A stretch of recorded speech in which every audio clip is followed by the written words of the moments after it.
అది ఇది ఏమని అన్ని రంగాలు ఏలేస్తూ మానవాళి మనుగడకు ప్రశ్నార్థకంగా మారిందా అనిపిస్తోంది. ప్రకృతి మేధా రంగంలో కంపెనీల మధ్య రోజురోజుకి పోటీ పెరుగుతోంది. దాంతో వినియోగదారులకు మెరుగైన సేవలు అందించేందుకు నిత్యం కంపెనీలు తమ ఉత్పత్తుల్లో మార్పులు చేస్తున్నాయి. తాజాగా ఓపెన్ ఏఐ వాయిస్ అసిస్టెంట్ రంగంలోకి అడుగుపెట్టింది. ఈ కొత్త ఫీచర్లో భాగంగా వాయిస్ ఇంజిన్ అనే వినూత్న టూల్ని పరిచయం చేసింది. వ్యక్తుల గొంతులను అచ్చం అలాగే తిరిగి వినిపించడం దీని ప్రత్యేకత. కేవలం 15 సెకండ్ల నిడివి ఉన్న స్పీచ్ రికార్డ్ చేస్తే దాని సాయంతోనే గొంతులను తిరిగి అనుకరించటం విశేషం. అంటే ఒక రకంగా దీన్ని మిమిక్రీ ఇంజిన్ అనుకోవచ్చు.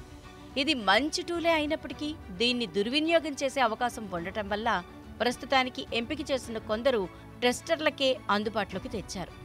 మన దేశంలో ఎన్నికలు జరుగుతుండటం, ఇటీవల ఏఐ వల్ల రాజకీయ నాయకుల గొంతులతో రోబో కాల్స్ పుట్టుకొస్తున్న నేపథ్యంలో అప్రమత్తంగా ఉండటం అవసరం. నిజానికి ఇప్పటికే చాలా అంకుర సంస్థలు వాయిస్ క్లోనింగ్ సొల్యూషన్లను అందిస్తున్నాయి.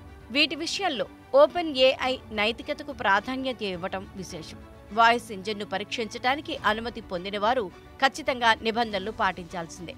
ఆయా వ్యక్తుల అనుమతి తీసుకున్న తర్వాతే వారి గొంతుల్ని అనుకరించడానికి వీలుంటుంది. అలాగే అవి ఏఐ ద్వారా సృష్టించినవని తప్పకుండా ప్రకటించాలి.